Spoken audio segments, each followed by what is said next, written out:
সাম্প্রদায়িক লাগানো বিষ। এই সাম্প্রদায়িক মার্কা মানুষ, দু পায়ে পশু। তোরা শুনেলে আমরা সম্প্রীতির হিন্দু একটা ঠ্যাং ধরবো, সম্প্রীতির মুসলমান একটা ঠ্যাং ধরবো, দুজনে দুদিকে টেনে ফেরে তোরা কিট তোদের সমুদ্রে ভাসিয়ে দেখিয়ে দেবো ইনশাআল্লাহ, ইনশাআল্লাহ। আজকে রাজনীতি করার জায়গা নাই। হিন্দু মুসলমান, মন্দির মসজিদ, হ্যাঁ, যেখানেই যাচ্ছ শুধু এই মসজিদের তলায় শিবলিঙ্গ, ওই মসজিদের তলায় শিবলিঙ্গ। কি রে, তোরা তো তোদের শিবকে তো অপমান করছিস, তোরা তো তোর শিবকে তো লজ্জা দিচ্ছিস। আজকে যদি শিব ঠাকুর থাকতো না, তোদের জুতো পিঠা করতো, জুতো পিঠা করতো। আমার লিঙ্গকে নিয়ে ছেলে খেলা করছিস, আমার লিঙ্গকে নিয়ে ছেলে খেলা করছিস। আমরা চাইবো আমার হিন্দু ভাই তিনি মন্দিরে পুজো করবে, খ্রিস্টান ভাই তাদের চার্চে পুজো করবে, মুসলমান ভাই তাদের মসজিদে পুজো করবে। এইটি তো বাংলা, এইটি তো বাংলা। আর কিছু মিডিয়া আছে, ওই মলম বের করানো, মলম লাগানো মিডিয়া, মলম লাগানো মিডিয়া। খবর নিয়ে দেখবেন ওদের বাপ দাদা 14 পুরুষ আগমনে মলম বিক্রি করতো, জানেন তো? হ্যাঁ, ওই জন্য ওরা টিভিতে বসে বসে ওরা নাচুল গালে ওদের হয়নি, ওদের নাচুল গালে হয়নি। এই কিছুদিন আগে একটা খবর শুনলাম, আরামবাগের থেকে একটা এনআইএ একটা ছেলেকে অ্যারেস্ট করেছে। সে নাকি পাকিস্তানের সঙ্গে তার যোগাযোগ খুব, তাকে অ্যারেস্ট করেছে। টিভিগুলো বিশেষ করে ওই চুলকানি টিভি, চুলকানি মলম লাগানো টিভি দুম দাম একদম বাস্ট করছে। এই মাত্র খবর, আবার বাঁদরের মতো লাফাচ্ছে, বাঁদরের মতো লাফাচ্ছে। বাঁদরা ভালো, অত লাফাইনি, তারও একটা লজ্জা আছে। কথা বুঝতে পারছেন না? দেখা গেল তাকে এনআইএ ধরে নিয়ে এসেছে, জঙ্গি, পাকিস্তানের সঙ্গে যোগাযোগ। তারপর আমি ফোন করে খবর নিয়ে জানলাম ছেলেটা খুব গরিব ছেলে, মেধাবী ছেলে। তাকে এনআইএ ডেকে সব তথ্য নিয়ে তাকে ছেড়ে দিয়েছে। এই ছেড়ে দিয়েছে বল, ছেড়ে দিয়েছে না বল, এটা বলবে না। এদের চুলকানো খুব হয়েছে। এরা চাইছে বাংলাদেশ পাকিস্তানকে, এই বাংলাদেশ পাকিস্তান সামনে রেখে এই ভারতবর্ষকে দিয়ে একটা গরম করে দাও। আমরা কি বিশ্বাস করবো ভাই? আমি নিজে তো দেখেছি সোশ্যাল মিডিয়ায় একদল হিন্দু পণ্ডিত, একদল হিন্দু মহারাজ, তারা বলছে আমরা বাংলাদেশে আরামে আছি। যেভাবে খবর ছড়াচ্ছে ওইটা ভুল খবর ছড়াচ্ছে। আমরা কোনো মুসলমান নয়, বাংলাদেশের হিন্দু ভাইয়েরা এবং হিন্দু মা বোনেরা তারা সোশ্যাল মিডিয়ায় চর্চা আমরা দেখছি। আবার একদল হিন্দু মা বোন তারা বলছে আমাদের প্রতি অত্যাচার হচ্ছে, জুলুম হচ্ছে। অবশ্যই বাংলাদেশে যদি সংখ্যালঘুদের প্রতি অত্যাচার হয়, জুলুম হয়, আমরা ভারতবর্ষের মুসলমান আমরা সবাই তার প্রতিবাদ করি। করছেন না? করছেন না? আমরা সবাই প্রতিবাদ করি। বাংলাদেশের সংখ্যালঘুদের প্রতি অত্যাচার হবে, জুলুম হবে, এটা আমি যদি মানুষের বাচ্চা হয় আমি মেনে নিতে পারবো না। আমার গায়ে যদি মানুষের চামড়া থাকে আমি মেনে নিতে পারবো না। এইবার বলো তো, ভারতবর্ষে সংখ্যালঘুদের প্রতি অত্যাচার হয়নি? আসিফাকে মারা হয়নি? তাবরেজ আনসারীকে মারা হয়নি? আখলাককে মারা হয়নি? মসজিদগুলোকে পুড়িয়ে দেওয়া হয়নি? মসজিদের ভেতরে ঢুকে গিয়ে কোরআন শরীফকে পুড়িয়ে দেওয়া হয়নি? মাদ্রাসার থেকে কোরআন শরীফ বের করে নিয়ে ছিঁড়ে ফেলে দিয়ে তার উপর পিচ্ছাপ করা হয়নি? এ গদি মিডিয়া, এ গদি মিডিয়া, প্রতিবাদ কোথায় গেল? যারা মানুষের বাচ্চা হবে, যাদের গায়ে মানুষের রক্ত থাকবে, তাদের যাদের জন্মের ঠিক থাকবে, সেই হিন্দু ভাইটা কষ্ট পেলে তার বুকে লাগবে, মুসলমান ভাইটা কষ্ট পেলে তার বুকে লাগবে, এইটা আমি মনে করি। আসুন, আমি ফুরফুরা শরীফের একটা নগণ্য দাদা হুজুরের গুলাম, আমি আপনার পীরের আওলাদ। আমি হিন্দু ভাইদের পায়ে হাত দিয়ে বলছি, পায়ে হাত দিয়ে বলছি, আমি আমার মুসলমান ভাইদের পায়ে হাত দিয়ে বলছি, আপনারা ওই অমানুষদের কথা শুনে হিন্দু মুসলমানে মন্দের দাঙ্গা লাগাবেন না। আপনারা সাবধান থাকবেন। আমার ভয় হচ্ছে, প্রত্যেকটা মুসলমান ভাইদের বলবো, হিন্দু ভাইদের বলবো, আপনার এলাকায় যদি কোনো সাংবাদিক যায়, তার বগলে ব্যাগ আছে কিনা দেখবেন। তার বগলে যদি ব্যাগ থাকে, আপনি সবসময় পিছে পিছে ঘুরবেন, কারণ এরা খবর এদের শেষ হয়ে গেছে, এদের খবর শেষ হয়ে গেছে। কেন বগলের দিকে লক্ষ্য রাখতে বলতে জানেন?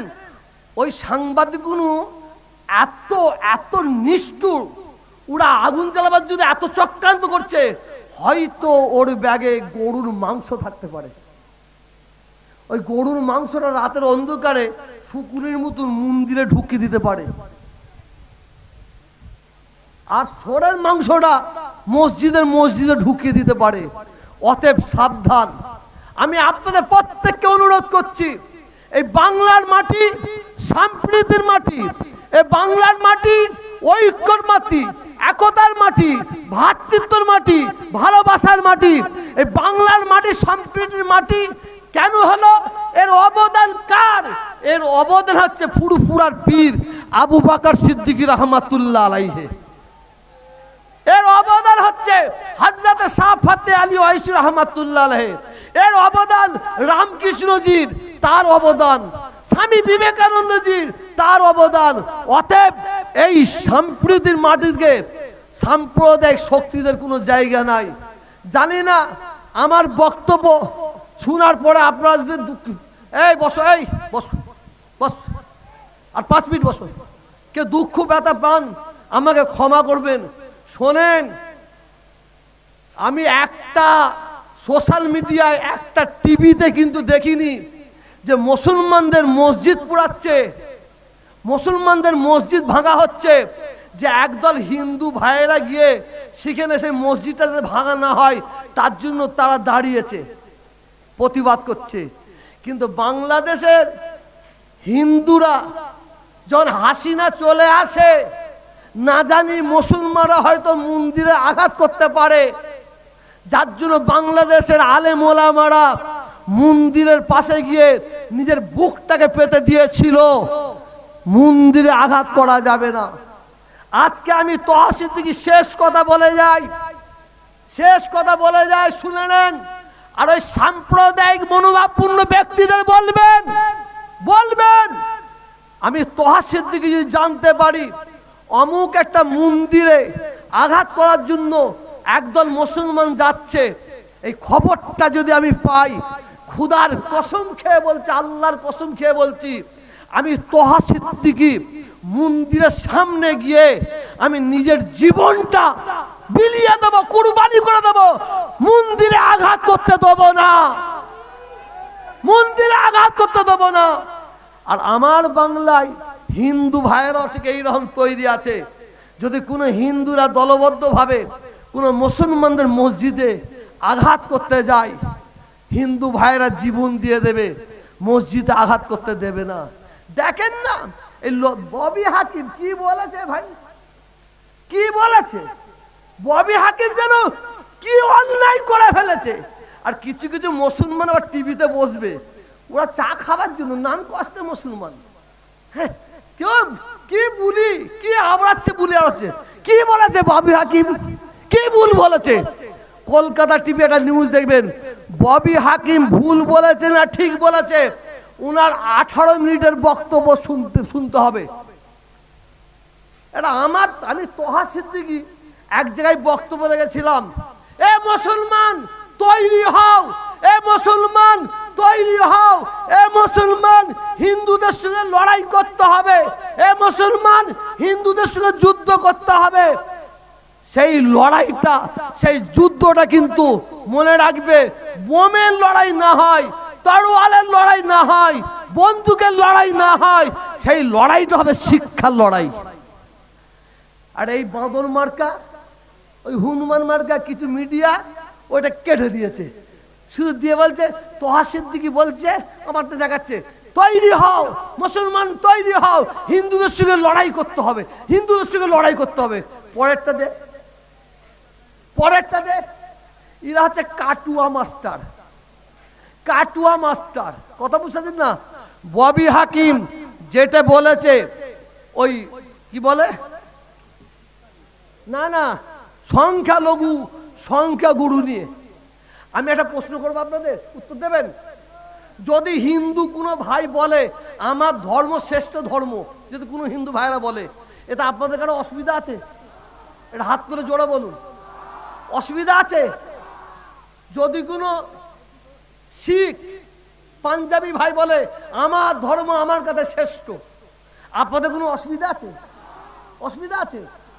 যদি কোনো খ্রিস্টান ভাই বলে আমার ধর্ম আমার কাছে শ্রেষ্ঠ, আপনাদের কোনো অসুবিধা আছে? অসুবিধা আছে? আর আমি মুসলমান, আমার ধর্মটা শ্রেষ্ঠ বলতে অসুবিধা কোথায়? তখন চুলকাচ্ছে কেন? তখন চুলকাচ্ছে কেন? হিন্দু ভাইদের কাছে তাদের ধর্ম শ্রেষ্ঠ, খ্রিস্টান ভাইদের কাছে তাদের ধর্ম শ্রেষ্ঠ, শিখ ভাইদের কাছে তাদের ধর্ম শ্রেষ্ঠ। আমরা মুসলমান, আমাদের ধর্মের সার্টিফিকেট কোন মুসলমান দেয়নি, কোন নবী দেয়নি, কোন পয়গম্বর দেয়নি, কোন সাহাবা দেয়নি। আমাদের ধর্মের সার্টিফিকেট স্বয়ং আল্লাহ দিয়েছেন। কোরআনটা খুলুন, ইন্নাদ-দীনা ইনদাল্লাহিল ইসলাম, এই সার্টিফিকেট আল্লাহ দিয়েছে। অতএব মনে রাখবেন, শুরুতে বলেছি আবার শেষে বলছি, যদি কেউ অন্যের মাকে ভালোবাসতে না পারে, ওই বাঁদরটা নিজের মাকে ভালোবাসতে পারবে না। যদি কেউ অন্যের ধর্মকে শ্রদ্ধা করতে না পারে, ওই বাঁদরটা নিজের ধর্মকে শ্রদ্ধা করতে পারবে না। আমি রাস্তা দিয়ে যাচ্ছি, একটা বাচ্চা ছেলে পানিতে পড়ে গেছে, হাবুডুবু খাচ্ছে। আমি দেখবো কি এটা হিন্দু না মুসলমান? আমি দেখবো কি এটা খ্রিস্টান না মুসলমান? না সাহেব, আমি একজন মানুষ, আমি একজন মানুষ, সঙ্গে সঙ্গে ঝাম মারবো, বাচ্চাকে তুলে ধরবো। এটা বাচ্চা, একটা মানুষের বাচ্চা। একটা কুত্তার বাচ্চা যদি, কুকুরের বাচ্চা যদি পানিতে পড়ে যায়, যদি দেখে হাবুডুবু খাচ্ছে, সেখানে আপনাকে আমাকে ঝাম মারতে হবে না? হবে না? এটা ইসলাম শিখিয়েছে, এটা নবী মুহাম্মদ সাল্লাল্লাহু আলাইহি সাল্লামের আদর্শ।